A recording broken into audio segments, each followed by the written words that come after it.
BRS నాయకులు చేస్తుంది దీక్షా దివాస్ కాదని దొంగ దీక్ష అని పరకాల శాసనసభ్యులు శ్రీ రేవూరి ప్రకాష్ రెడ్డి అన్నారు. శుక్రవారం సంఘం మండల కేంద్రంలోని రైతు వేదికలో ఏర్పాటు చేసిన మీడియా సమావేశంలో పరకాల శాసనసభ్యులు శ్రీ రేవూరి ప్రకాష్ రెడ్డి పాల్గొన్నారు. ఈ సందర్భంగా ఎమ్మెల్యే మాట్లాడుతూ బీఆర్ఎస్ నాయకులు సెంటిమెంట్ రాజకీయాలు చేస్తూ ప్రజలను తప్పుదోవ పట్టించే ప్రయత్నం చేస్తున్నారని తెలిపారు. నిరాహార దీక్ష పేరుతో ఫ్లూయిడ్స్ దీక్ష చేసి అద్భుతంగా నటించి ప్రజలను మోసం చేసిన దొంగ కేసీఆర్ అని తెలిపారు. దొంగ దీక్షతో ఉద్వేగాలను రెచ్చగొట్టి యువతను బలిదానాల వైపు నడిపిన దుర్దినమని, ఆత్మ బలిదానాలు చేసిన బిడ్డలకు కనీస గుర్తింపు లేకుండా పోయిందని తెలిపారు.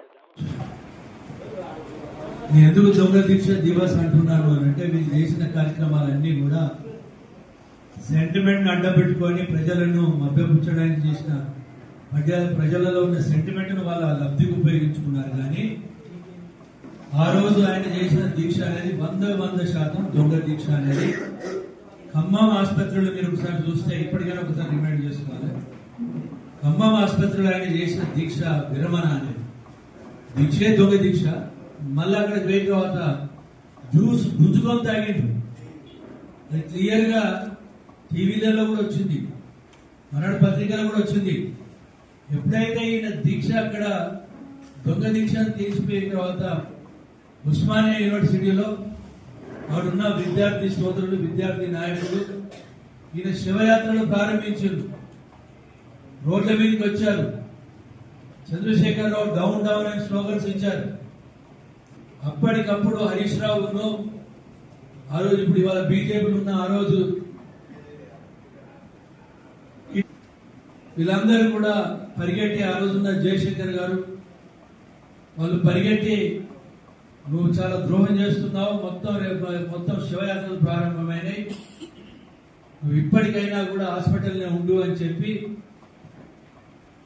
మళ్ళా దీక్ష విరమించలేదు అని చెప్పి మాట్లాడి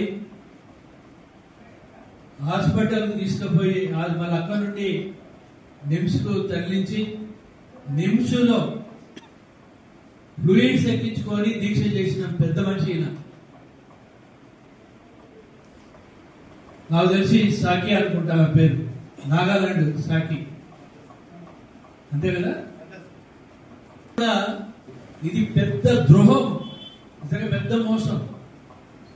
అలాంటి మోసపూరితమైన దీక్ష చేసిన వ్యక్తికి ఇవాళ పార్టీ శ్రేణులు దీక్షా దివస్ అని చెప్పి చేయడం అనేది మరొకసారి ప్రజలలో ఒక మోసపూరితమైన సెంటిమెంట్ ను డెవలప్ చేసి రాజకీయాలు లబ్ధి పొందాలనే ప్రయత్నం అని చెప్పి ఈ సందర్భంగా మనం చేస్తున్నాం. చూస్తే ధరణి పేరు మీద పెట్టుకొని హక్కుదారుల భూములను, పట్టా భూములను కూడా ధరణిలో రాకుండా చేసి హైదరాబాద్ చుట్టుపక్కల 100 ఎకరాలు 1000 ఎకరాలు ఆయన కుటుంబ సభ్యులు దోసుకు తిన్నారు. అందుగురించా దీక్షా దివస్ అని మీరు చేసేది. నీ బిడ్డ లిక్కర్ స్కామ్ లో జైలుకు పోతే బీజేపీ నాయకత్వాన్ని బదిలాడి బామాలి వాళ్ళ కాలు మొక్కుకొని వాళ్ళ బెయిల్ తీసుకొచ్చుకొని బయటికి వచ్చినందుగా మీరు దీక్ష దివస్ మీరు చేసేది.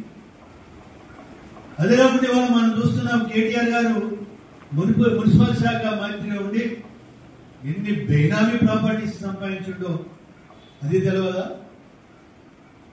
ఇవాళ ఒక్కొక్కటి బయటకు వస్తున్నాయి. బడుగు బలహీన వర్గాల నుంచి, ఎస్సీ ఎస్టీల నుంచి మేము జైలు పోవడానికైనా సిద్ధమే, జైల్లో యోగా చేస్తా, వచ్చి పాదయాత్ర చేస్తా అని చెప్పి మాట్లాడుతున్నాం. అందరూ అంటే ఒక మోసపూరితమైన మాటలతోటి తను చేసిన తప్పును తప్పించుకొని అదొక రకమైన సెంటిమెంట్ వల్ల నేను బడుగు బలహీన వర్గాల గురించి జైలుకు పోతా అని చెప్పి మాట్లాడడం అంటే ఇటువంటి మోసపూరితమైన మాటలతోటి తన తప్పు నుండి తప్పించుకోవడానికి ప్రయత్నం చేస్తున్నందుగా